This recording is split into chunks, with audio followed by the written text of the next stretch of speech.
Ces dernières semaines, Kim Jong-un attire l'attention de la communauté internationale en multipliant les menaces ainsi que les essais nucléaires.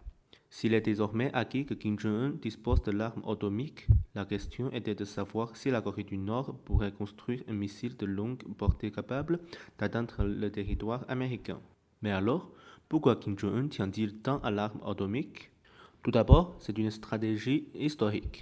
Alors que la guerre de Corée fait rage, le général MacArthur aurait envisagé, selon des documents de l'armée américaine, d'en finir avec la guerre à l'aide de 26 bombes nucléaires en 1950.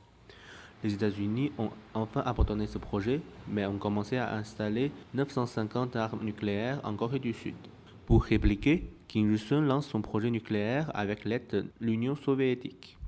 Selon les mémoires d'un assistant de Kim Il-sung, après une visite en Chine, ce chef du Corée du Nord a dit « Les États-Unis peuvent accepter l'indépendance de la Chine, peut-être aussi d'un deuxième pays, mais ils n'acceptent jamais les autres pays peuvent quitter son contrôle.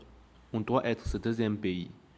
Donc l'arme nucléaire est obligatoire. » Pour Kim Il-sung, il s'agit de baisser un climat de guerre froide naissante et de se donner les moyens de préserver son régime. Quand la boîte de Pandore est ouverte, personne ne peut plus la refermer. Tous les pays relatifs ont essayé de mettre un terme à la volonté de se doter d'une arme atomique, sans succès. La stratégie était de toucher au portefeuille avec des sanctions économiques. Ce pays se situe à l'est de l'Asie au carrefour des 4 pays, la Chine, la Russie, le Japon et la Corée du Sud. Visuellement, cette position est importante pour le commerce. Mais en réalité, 80% du territoire est couvert par la montagne. Les deux mers voisines sont encerclées distinctement par la Chine et le Japon. Ces défauts bloquent aussi le développement de l'agriculture et de l'industrie. Avec les sanctions, l'économie s'est ralentie. Par rapport aux pays voisins, la Corée du Nord n'est pas dans le même niveau. Son PIB est 1 sur 50 de celui de la Corée du Sud et 1 sur 400 de celui de la Chine. Malgré toutes ces sanctions, Kim Jong-un décide pourtant d'accélérer cette stratégie mise en place par ses prédécesseurs.